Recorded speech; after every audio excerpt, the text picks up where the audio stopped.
freedom mean to Chinese people? It's an interesting question, and I guarantee you it's not as easy as you may think to answer. It states. Now, the owner of this vehicle was obviously not very happy with then President Donald Trump and decided to take it to the extreme by printing out some profanities and placing it on the back of his window.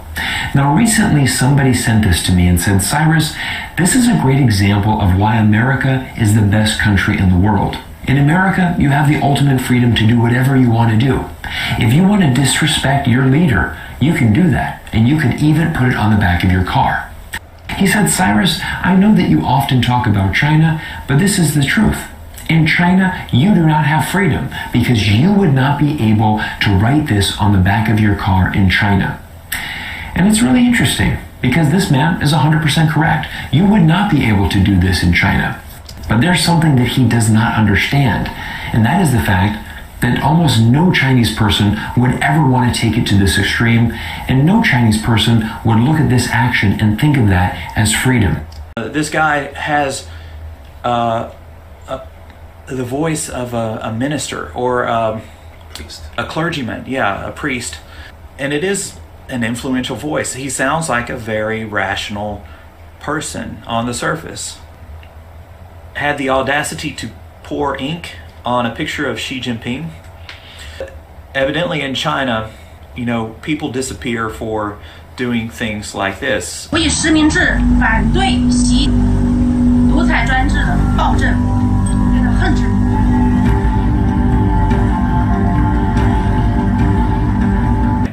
And this woman suffered in a mental hospital for over a year and was not allowed to speak with China's anyone. So let's see what else he has to say.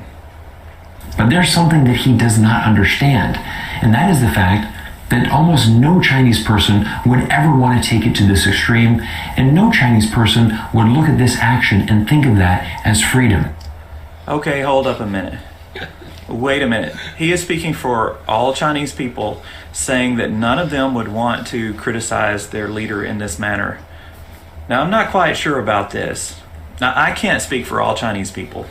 I definitely don't think this guy could speak for all Chinese people.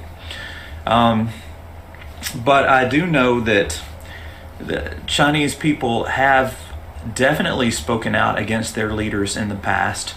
And lots of times they have suffered disastrous consequences as a result.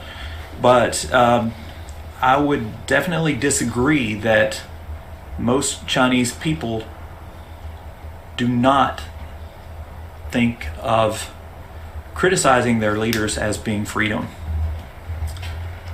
And it's really important that we take a step back and look at the cultural aspect when we're... Okay, here we go. The cultural aspect. And if you've been looking at the official stories that have been coming out of China, China has tried to frame its disagreements with the West as being cultural differences. And this has been reiterated over and over again by the Communist Party. They're trying to conflate culture with the policies of the Communist Party. This guy is trying to say we need to step back and look at the Chinese cultural aspect when we're talking about freedom. Next clip is about the owner of Apple Daily. The threats that he received from the Chinese government. As the billionaire owner of Apple Daily, the only opposition newspaper in Hong Kong. I'm a born rebel. I'm a very rebellious character. He's the most high-profile critic of Beijing to be arrested under Hong Kong's new national security law. Since his release on bail, he's given us unprecedented access. Jimmy and his reporters fear they're living on borrowed time. You are so scary of getting in jail anytime. China is tightening its grip on the city. Fear is the most inexpensive and convenient way of ruling people and controlling people. It's sad. I mean, it's sad that a newspaper doesn't have the right to operate unless it parrots or copies what the Communist Party says. So let's listen to his explanation of what Chinese freedom is. Talking about freedom. Now, as somebody that has been doing cross-border consulting and business between North America and China for over 15 years now. Okay, so he's a business consultant, and he's been consulting with Chinese businesses for about 15 years. That makes him probably an expert on business consulting, international business consulting. It does not, however, make him an expert on Chinese culture. This is something that I deal with on a daily basis. How do we foster better relationships between the West and China? Hold up, wait a minute. We were talking about freedom and the Chinese idea of freedom. Now he is talking about fostering better relations between the West and China. I don't quite follow the logic, but maybe I need to listen a little bit more. This is really one of the main things that I really focus on. And again, this is a really big goal of this YouTube channel, to try to bring more people to understand China. China is incredibly complex. Okay, so he's trying to help other people understand China better when he tries to say that no Chinese people would view expressing disgust with their leader as being freedom. And I've met Chinese people before, and I have to say I've met many Chinese people who have expressed discontent with their leader before in times past. So I see a fallacy in his logic there. But let's see what he has to say about China being incredibly complex. I would agree there, as any large country is very complex in nature.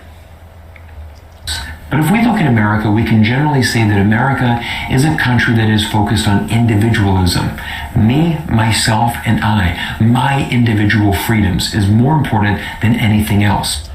And anyone who's lived there can tell you it's a very diverse place, as I'm sure China is also. And there are many different points of view, many different ideas, but he is trying to boil down American culture into one idea, which is individualism, when in fact individualism is just one facet of American culture, one small piece of American culture. I don't get how he can say that China is complex but America is simple. They're both large countries. They both have a diverse population, a very diverse population. This is really what is happening in America.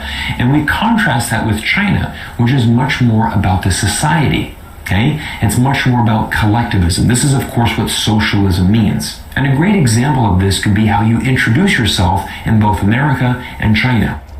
Okay, so he is saying that American culture and individualism is the opposite of China, which values collectivism. And I would say, on average, that's true. They do, Chinese people on average value collectivism more. I would not say that all Americans are individualistic and all Chinese are collectivists. I think he is overgeneralizing again. So he's going to talk about how the different way people introduce themselves in China and the way they introduce themselves in the US. For example, in America, I would always use my first name to introduce myself. Hello, my name is Cyrus. Nice to meet you. However, in China, you would present yourself like this. Hello, I am from the Jansen family, and they call me Cyrus. This is also true. In China, they tend to state their family name first and their personal name or given name afterwards. And this does highlight, some differences in culture between America and China. Family, your tribe, your community. This is what is really valued inside of not only Chinese culture, but really Asian cultures around the world. Okay, so now he's speaking for all Asian cultures. I don't know how he knows all this. I don't think he really does. I think he's overgeneralizing again. He's saying that all Asian cultures around the world value the family. What he's implying here is that in American culture, we don't value the family, and that's just not true. The family structure is different in the United States. For example, my parents didn't put pressure on me to choose a particular career or to go to a particular university. They didn't put pressure on me to make high scores on tests. And also they did not put pressure on me to care for them when they became elderly. In America, you know, elderly parents tend to try to save up a retirement fund for themselves to take care of themselves.